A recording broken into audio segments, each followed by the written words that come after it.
चलो सिद्ध करे कि यानी साबित करे कि 1/√2 क्या है, अपरिमेय संख्या है। तो हमेशा की तरह हम क्या करेंगे, माना कि माना कि 1/√2 एक परिमेय संख्या, अपरिमेय साबित करना है तो क्या मानेंगे, उसका उल्टा मानेंगे, परिमेय संख्या R है। क्या है, मान लेंगे कि 1/√2 एक परिमेय संख्या क्या है, R है। तब 1/√2 बराबर क्या हो जाएगा, R हो जाएगा। जब इसको हम एक परिमेय संख्या R माने, P/Q नहीं माने, क्या ले माने हैं, R माने हैं। P/Q मानते तो P/Q लिखते, लेकिन वो यहाँ पर जरूरी नहीं है, उससे दिक्कत होगा, समझ गया। तो इसीलिए 1/√2 को हमने माना कि एक परिमेय संख्या R है। तब 1/√2 बराबर क्या हो जाएगा, R, या इसको हम R को इधर ले आएंगे तो 1/R हो जाएगा और √2 उधर चला जाएगा, है ना। अब देखो,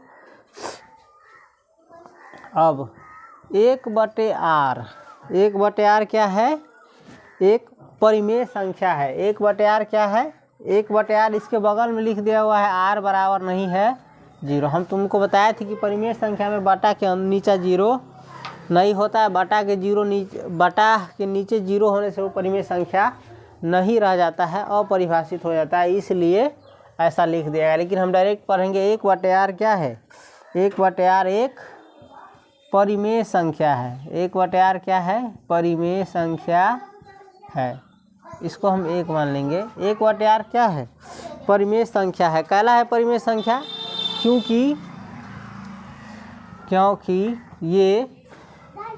ये दो परिमेय संख्या हो, क्योंकि ये दो परिमेय संख्याओं का भागफल है। क्या है, भागफल है।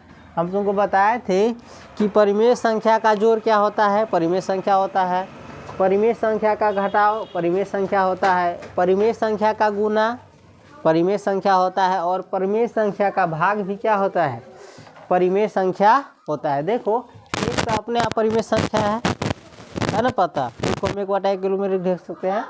और R को हमने परिमेय संख्या माना है, तो इहो परिमेय संख्या है और इहो परिमेय संख्या है। तब परिमेय संख्या का भाग यानी भागफल, इसको बनाओगे तो भागफल आएगा। परिमेय संख्या का भाग भी क्या होता है, परिमेय संख्या ही होता है।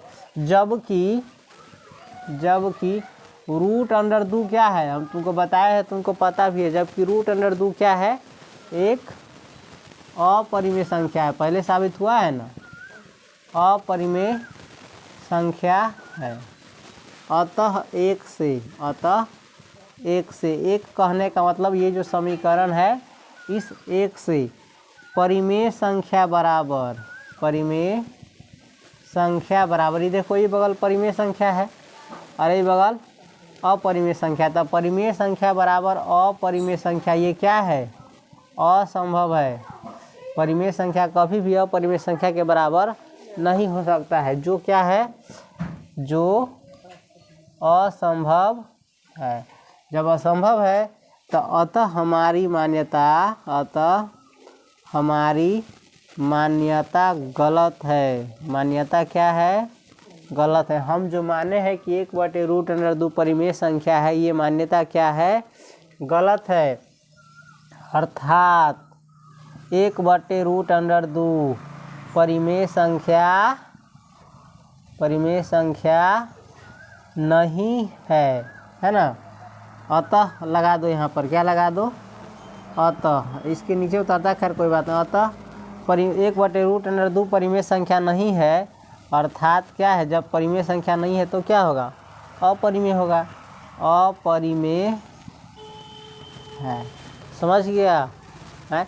वैसे भी देखो तो एक परिमेय संख्या है और √2 क्या है, अपरिमेय संख्या है। तो एगो परिमेय संख्या और एगो अपरिमेय संख्या का भाग जो है, कभी भी परिमेय संख्या नहीं हो सकता है, अपरिमेय ही होता है। समझ गया, इसको नोट करो, ध्यान दो।